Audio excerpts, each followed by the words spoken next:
Good morning, guys. Welcome back. I hope you're doing great. It's been a whole week since I last posted, and in this video, we're going to be doing things a little bit differently. I wasn't feeling too good when I filmed this, but I still wanted to post something because I decided to make one of my favorite meals for breakfast, and I really just wanted to share that with you. So let's make breakfast together, sit back and relax, or cook with me. I have some light cleaning to do as well, so hopefully you'll join me for that too.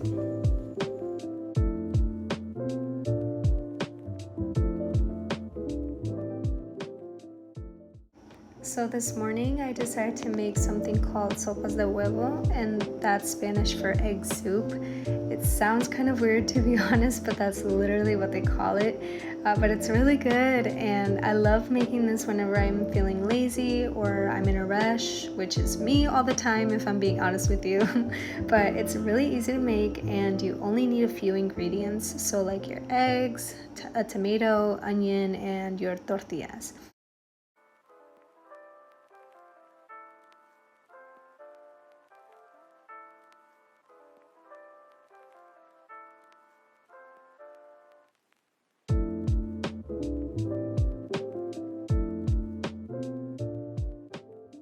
So you can start off by making this a couple of different ways, and normally what I like to do is I like cutting up my tortillas first and cooking it under medium heat with some vegetable oil on it, but in the video I'm doing the complete opposite, which I really have no idea why, but I mean it's just my preference cooking the tortillas first. I feel like if I don't do that, I feel like I have to wait longer for my food to get done for some reason, and if I start cooking the tortillas right away, I feel like while they're in the pan, I can take my time with the veggies and do other things while I wait for the tortillas to get crispy. And anyways, you can do it the way I'm saying it or the way I'm doing it in the video. There's really no proper way of making this meal.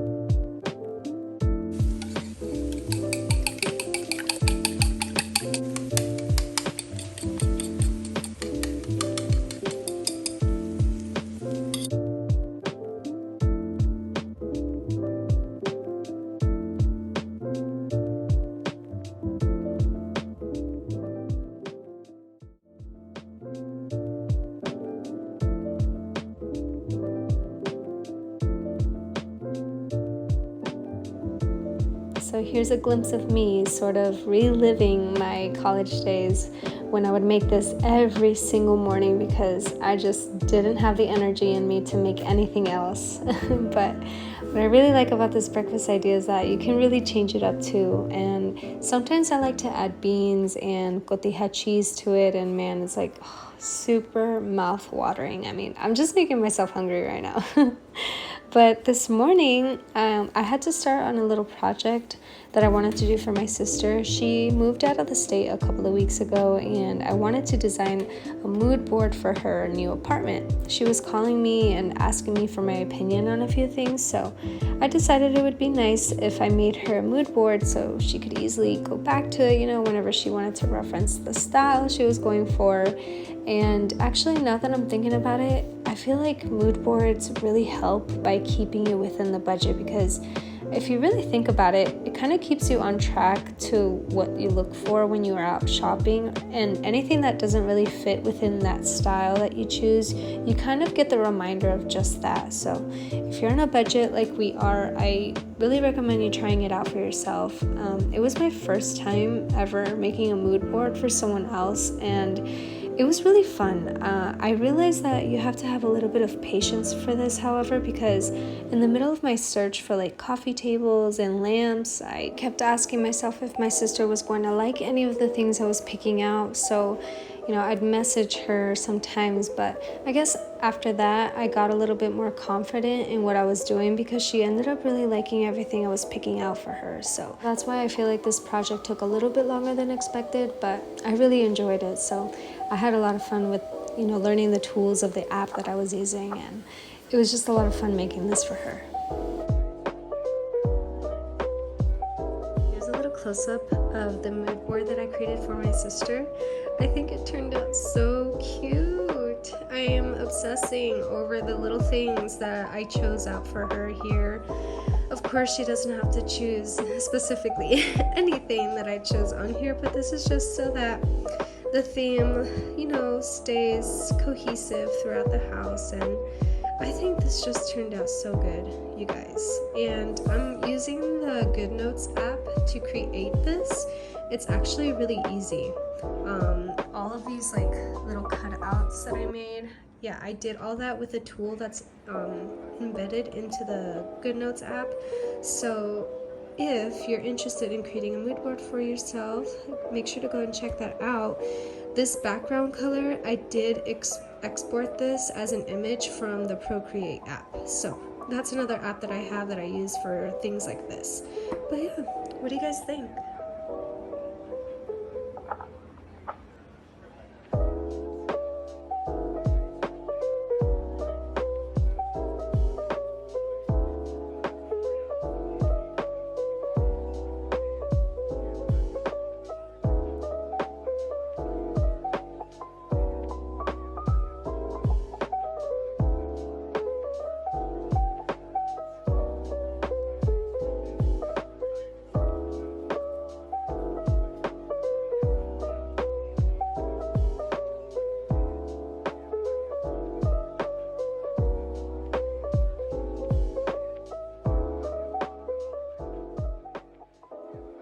So I live in a studio, and you may have noticed the mess that I have around the place, and it may not seem true, but we really don't have a lot of things. I mean, we just don't have the storage space to put things away, and our closet is really small as well, but I always try my best to stay organized with things that we have, and today's just one of those days where I'm finally getting around and cleaning the mess that we've made throughout the week.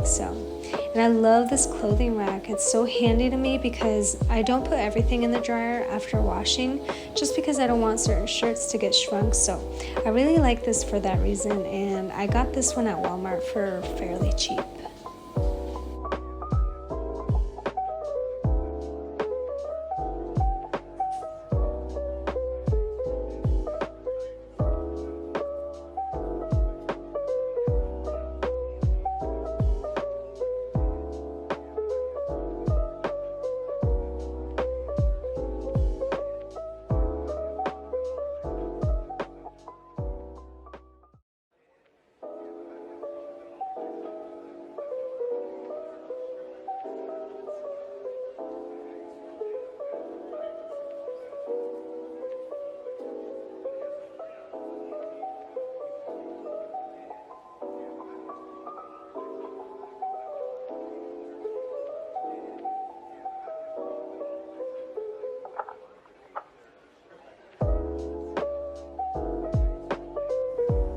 Let me know in the comments if you're one of those people who keep their shoes in their shoe boxes, because I'm one of those people.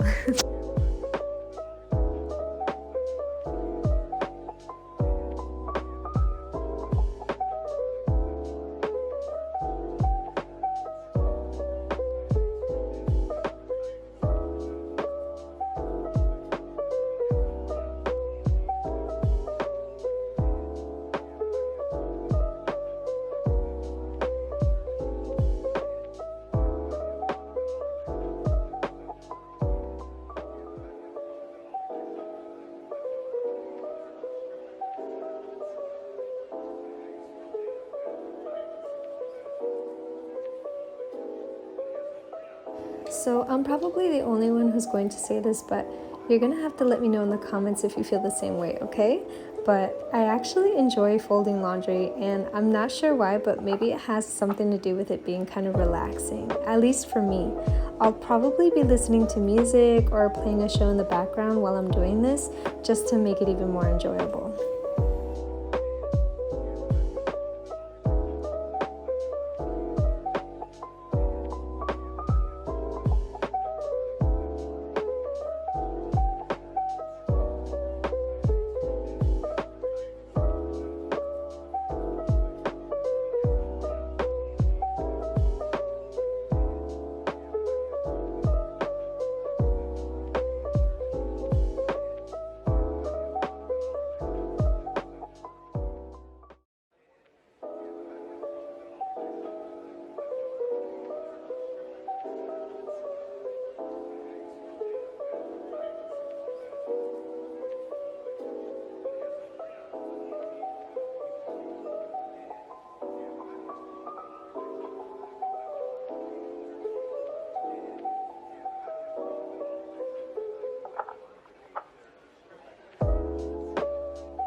So something that I really look forward to buying is a really good vacuum, and the only reason why I don't have one now is because I don't think it would make any sense for me to really have one in this tiny space, but picking up all the dog hair with this broom can be a really tedious task for me because it gets everywhere, you guys. But this works for me for now, but if you have a hack that makes picking up the dog hair a little bit easier for me, please let me know.